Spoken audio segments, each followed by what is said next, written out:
When you meet her, you could see that she's very outgoing,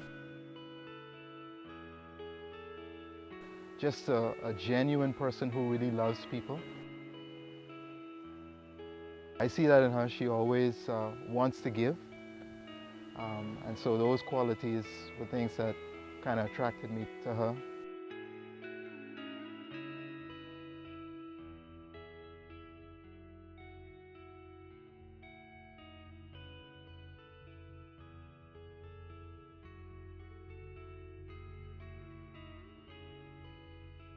So why I came to Bahamas? I was at Bethel and it was my first vacation as a Bethelite. And one of the provisions is when it's time for vacation, if you would like to go to stay at another branch, you can stay for a couple nights at a different branch. So it was time for vacation. I was desperate. Not a lot of people could come. And it was a toss up between Bahamas or Jamaica. So my friend said, "Oh, Melissa, I think Bahamas is a little bit more safe." So I chose Bahamas. And when we got there, it's such a small branch that as we walked in, like everyone wants to know who are the guests. So little heads started peeking out the window. And so I think there were about 12 of them there at the branch. So we walked through the hallway and met them all individually. And when I went there, I didn't know a soul, but I came back with such an impression at the warmth of the friends. So I said, "Oh," I was telling everybody, "Oh, I don't know what's more beautiful, the beaches or the friends, but Jehovah made them both." So that was really my first love, was the beaches and the friends in general. I know I'll never really be able to live it down, but that's my story. When I look at her, I was like, wow, she is attractive. But she was very nice. Her personality jumped out. She was outgoing, very friendly, and that's what I remember about her from the first trip.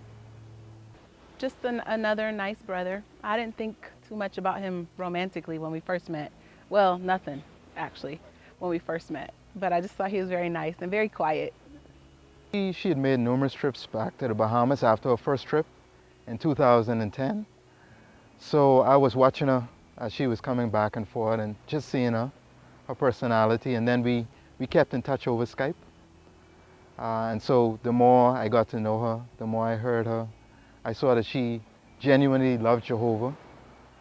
And so that's what was like, you know, a motivation for me to say, hey, maybe I should see where this takes me, you know.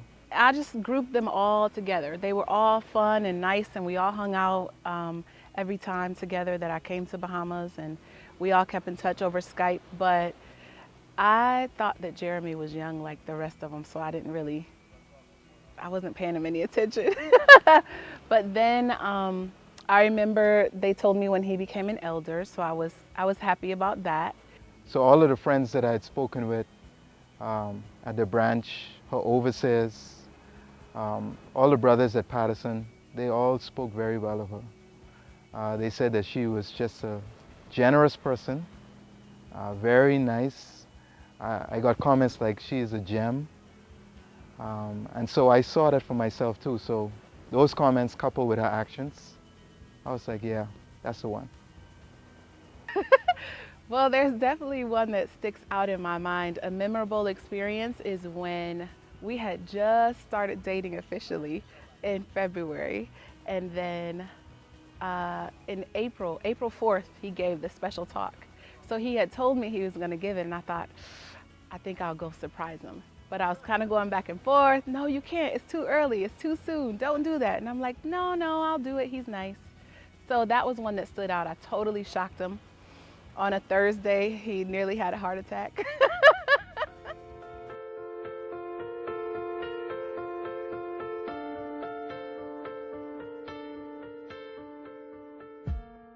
I continued to get to know him over the course of the years. I really was drawn to his mild nature. He's very, very kind and super humble. And all of those were qualities that were not only attractive and also very spiritual, obviously. And that's very attractive. But also I think that those things will complement me well. So From we started our courtship, we always agreed to have open and honest communication.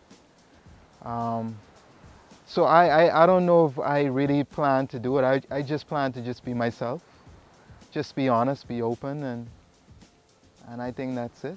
A scripture that comes to mind when I think about um, myself, as far as marriage at least, is Proverbs 31. So my spiritual dad told me to memorize that scripture. Memorize that scripture, Melissa, the whole chapter, so that's what I can be for Jerimey. I would like to be the kind of husband who is a good communicator, because I think that that is the key to solving or diminishing problems within a marriage, being a good communicator.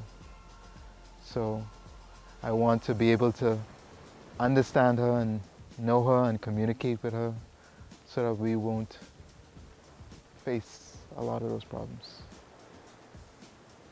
So that's the kind of husband I want to be, one who is in touch with my wife. I'd like to be the kind of wife that will always support Jerimey in every way that I can, emotionally, spiritually, anyway. But most of all, I'd like to be the kind of wife that supports him enough so that he can be the kind of elder that we all love for Jehovah. Well, the scriptural account that comes to mind is the account of David and Abigail, where David said to Abigail, "Blessed may you be for your sensibleness." So when I think of Melissa, I think of somebody who's very sensible, just a spiritually mature woman. And even now, she has kind of helped me to grow in certain areas and refine me. So I look forward to growing with her even more and being refined in the future. Jerimey proposed to me on Skype. He was in the Bahamas. I was in New York.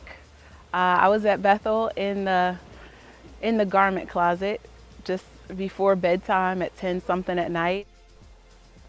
First of all, I asked her over Skype if she would marry me. And the reason why was for theocratic opportunities we were trying to put ourselves in line for. And so we thought, and I thought that it would be best to do it that way. But I didn't want to do it that way. So I had to do it, but I didn't want to do it. So I did it, and then I traveled over, and I redid it. So the second time when I did it, I got on my knee. He kind of started the sentence with like saying very nice things about me and that he really appreciated my spirituality, that I'm so sweet and kind. And then he said how much he wanted to spend the rest of his life with me. Melissa, you know I love you very much. Will you marry me? If perfect's what you're searching for, then just stay the same. So don't even bother asking if you look okay. You know I'll say when I see your face, there's not a thing that I would change, 'cause you're amazing, just the way you are. And when you smile, the whole world stops and stares for a while. 'Cause girl, you're amazing, just the way you are. The way you are. The way you are. Girl, you're amazing, just the way you are. We have, as a couple, set a goal of pioneering. So we want to pioneer as a couple. And then, however Jehovah uses us from there, we are going to allow ourselves to be used however, whatever Jehovah decides. So we want to live our lives free from, a lot of distractions, to be able to do that, to be used by Jehovah however he sees fit. Right? Right. I see your face,